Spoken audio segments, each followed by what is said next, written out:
No Educast Aprendiz desta semana, nós vamos falar sobre a educação infantil e essa parte do desenvolvimento da pessoa para uma qualidade no futuro. Nós estamos recebendo aqui hoje nosso Educast Aprendiz, com muito orgulho, com muita alegria, a professora Giovane Barroso Moraes, né, que é pedagoga, está aí cursando uma pós-graduação em alfabetização e letramento voltada para a educação especial. O Giovane, popularmente conhecido como Gil. Aqui, obrigado por atender nosso convite, estar aqui com a gente, para a gente falar um pouco sobre a educação infantil. Márcio, bom dia. Primeiramente, eu gostaria de te agradecer por essa oportunidade de estar aqui falando sobre educação infantil. Professora, fazendo uma pesquisa lá no site do MEC, a gente viu que nos últimos 5 anos, o número de matrícula na educação infantil ela aumentou 12,6%. No ano passado, nas salas de aula foram quase 9 milhões de crianças em sala de aula de educação infantil. Aumentou-se o número, né, mas ainda existem muitas crianças fora da sala de aula. Como nosso foco hoje é educação infantil, você que já tem uma vasta experiência dentro de sala de aula, a educação infantil, que é a base, que pontos a senhora destaca da importância da educação infantil na formação da pessoa? Márcio, a educação infantil, ela passa a ser, assim, o primeiro contexto da criança fora do seio familiar, né? Então, é na educação infantil, essa primeira etapa, que a criança desenvolve várias habilidades que vão acompanhar a pessoa no findar a sua formação, né? E É importante, então, professora, uma educação infantil de qualidade.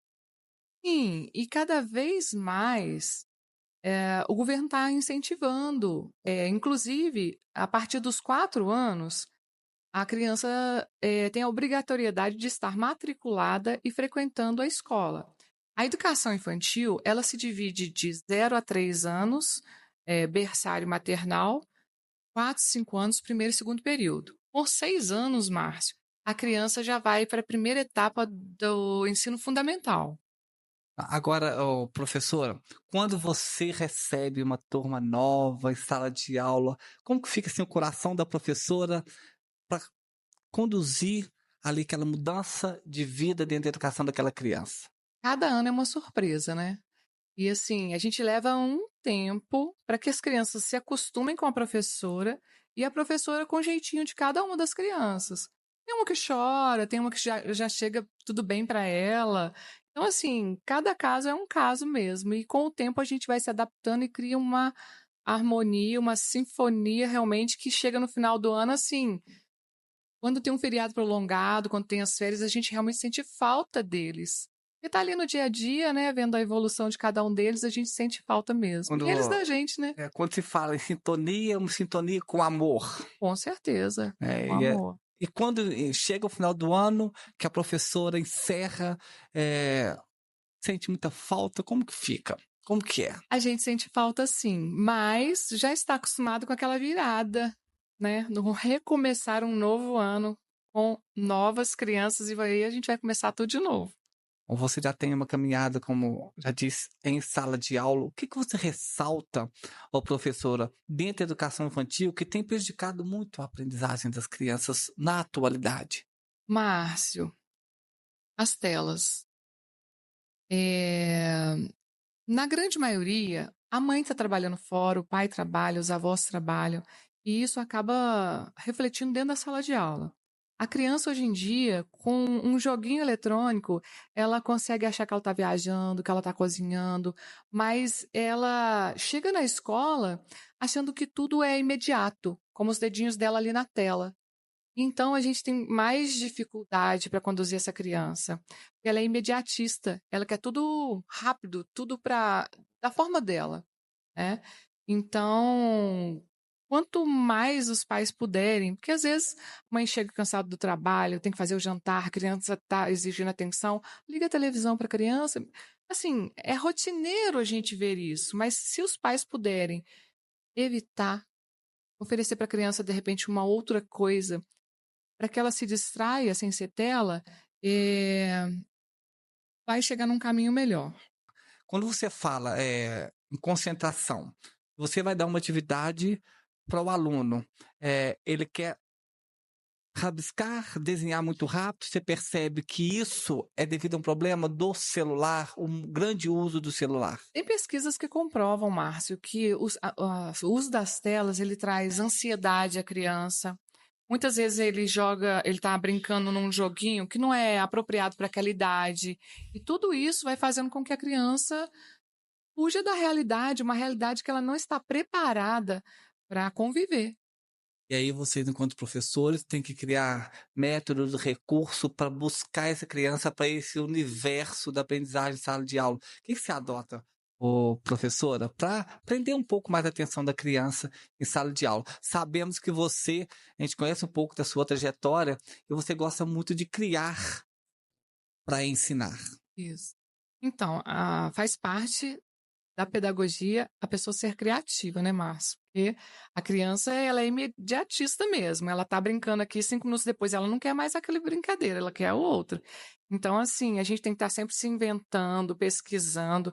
Inclusive, eu queria destacar que hoje eu percebo que o profissional da área de educação, ele tem que estar sempre adquirindo conhecimento, tem que estar sempre se inovando, se atualizando, fazendo uma pós, assistindo palestras, porque a mudança está sendo muito rápida e constante, e a gente tem que acompanhar para entender um menino com distúrbio de aprendizagem, eh,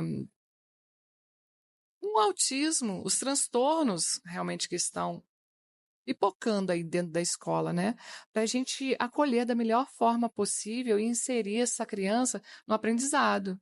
Até porque hoje, professora Giovana, a gente vê que a criança, mesmo quando chega pequena na escola ali, ela já chega com uma bagagem muito maior. Se a gente pensar, vamos supor assim, em 15, 20 anos atrás, a criança não chegava com tanta bagagem dentro de sala de aula. Ela não tinha acesso à TV, não tinha acesso a celular. Né? Então a professora trabalhava um conteúdo ali e tudo era novo para ele. Hoje a criança chega na sala de aula já com um conteúdo. Então, essa formação aí, né, da professora estar sempre se capacitando, ajuda nesse processo, quando a criança já chega com mais informações, né? Sim, o Márcio me lembrou que a educação infantil, alguns anos atrás, ela era chamada de jardim de infância.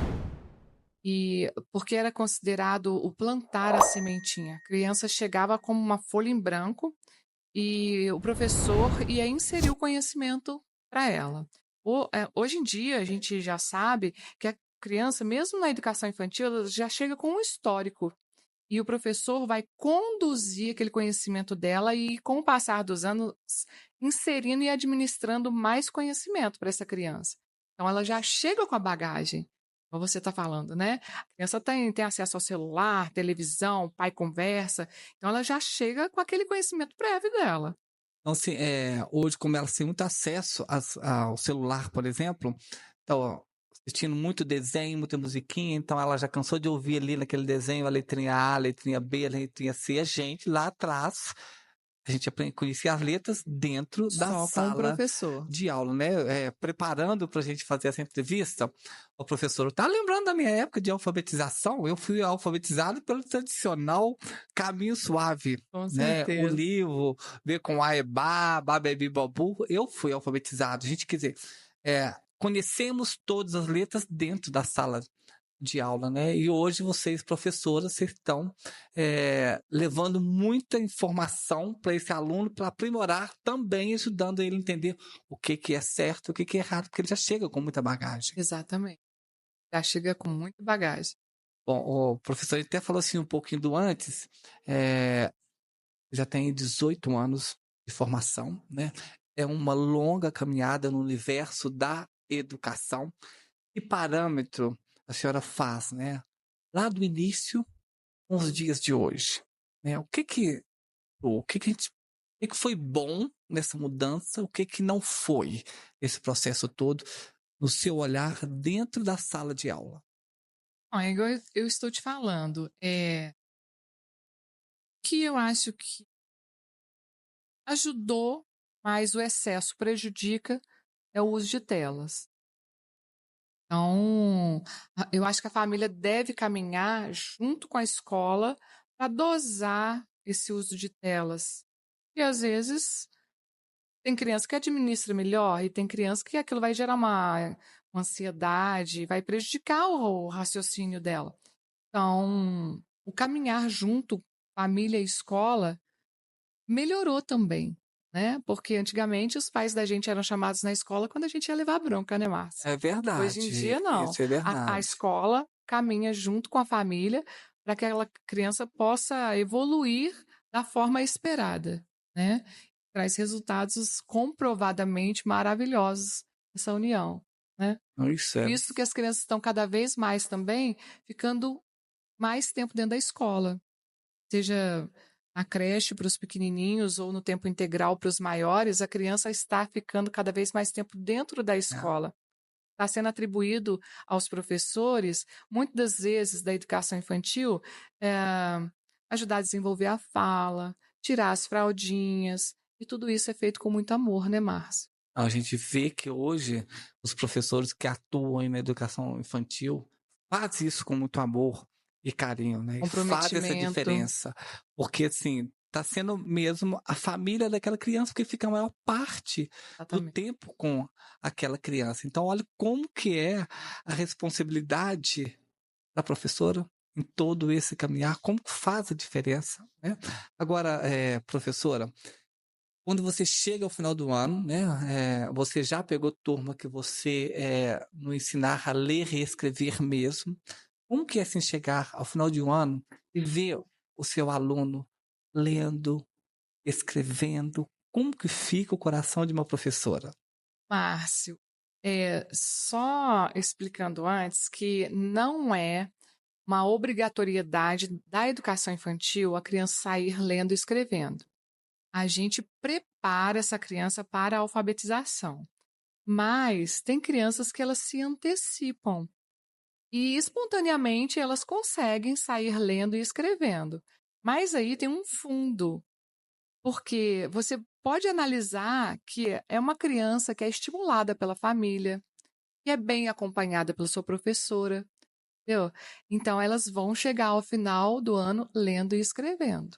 E é claro que a alfabetização, ela é encantadora, ela é muito gratificante. É prazeroso demais para um profissional da educação perceber a criança juntando letrinhas, descobrindo o que está escrito na parede, reconhecer o nome do coleguinha na fichinha. Isso é encantador. E realmente é encantador até pra gente que é paz, né? Eu lembro assim, andando com a minha filha, naquele período lá, tava pequena, andando pela rua, e a gente tinha que parar mesmo na rua, porque ela queria falar com aquela letra M. Hoje tem meu filho que tá com 4 anos, e andando com ele na rua, olha ali a letrinha do meu nome, papai, olha ali a letrinha do É seu muito nome, bom. e aí a gente percebe como que realmente a escola, ela faz a diferença. Ai. E isso é maravilhoso, é o retorno do trabalho da professora. Profissionais envolvidos, né, Márcio? E a gente tem que ser apaixonado pelo que a gente faz. A gente tem que fazer bem feito, mas principalmente envolvendo criança. Porque a criança, uma falha pode levar para toda a vida, né, isso, professor, Sim. principalmente quando se fala da educação infantil. Você lembra da sua primeira professora? Olha, eu não sou muito boa de memória, eu não me lembro da minha primeira professora. Eu lembro da escola, eu lembro de alguns amiguinhos, mas da professora eu não me lembro. Não, eu consigo lembrar, assim, da minha primeira professora, ela ainda, né, é viva hoje, mora em Legal. Alto Rio Doce, chama Mariquita, era o nome que se tratava ela, então, assim, foi ela que, assim, os primeiros traços, as primeiras letras, né, o sobe e desce, que na época se ensinava dessa forma, né, então, assim, é tão bom a gente, mesmo não lembrando o nome, mas sabendo que teve alguém que fez a diferença atrás pra gente, que nos ensinou, né, as Um primeiras carinho letras, não é verdade, muito professora? bom mesmo. É uma lembrança que a gente leva para uma vida toda, né? Muito bacana. Professora, a gente te agradece mais uma vez, né, por estar Eu aqui que com a gente, agradeço, Márcio. por falar sobre educação infantil, uma parte tão importante na vida das pessoas, né, que faz a diferença. A gente percebe o seu amor na fala, pela educação. E a educação que hoje a gente aí é o que faz a diferença na vida das pessoas. Nossa, muito obrigado. Mas antes, professora, que mensagem você deixaria para aquelas pessoas que estão aí pensando em seguir a carreira de professora e estar em sala de aula, seja na alfabetização, seja no ensino fundamental, no ensino médio, ou até mesmo numa universidade? E é um desafio constante. E muitas vezes a gente pensa: "Não, não vou dar conta", mas vale a pena e sempre esteja atualizado, esteja buscando conhecimentos novos, caminhos diferentes a seguir e tentar se automotivar, porque com o passar do tempo você percebe que vale a pena. Só para encerrar, tem algum momento da sua trajetória que ficou muito marcante, positivamente? Eu acho que todo ano tem um aluno que é um desafio. E igual eu tô te falando, com o passar dos meses, você vai se encaixando aquela criança e ela vai confiando em você. Quando chega no final, você olha para trás e fala: "Eu consegui. Eu desvendei o mistério dessa criança. Ele me desafiou, mas assim, foi de uma forma boa. E o final é gratificante e encantador para a criança e para o professor." A educação infantil é isso, não é só ensinar a ler, a escrever, a conhecer este universo das letras. É transformar, é conhecer a fundo este aluno. E você vai lá nas nossas redes sociais, @Sistema de Ensino Aprendiz, lá está a nossa caixinha de perguntas, você pode fazer uma pergunta para nós, você pode sugerir um tema, um assunto que você queira que nós trazemos aqui para o nosso Educast Aprendiz. Professora, parabéns pelo sucesso, pelo trabalho, brilhante trabalho que a senhora faz dentro de sala de aula na educação. Muito obrigado. Nós vamos ficando por aqui. Muita paz para você.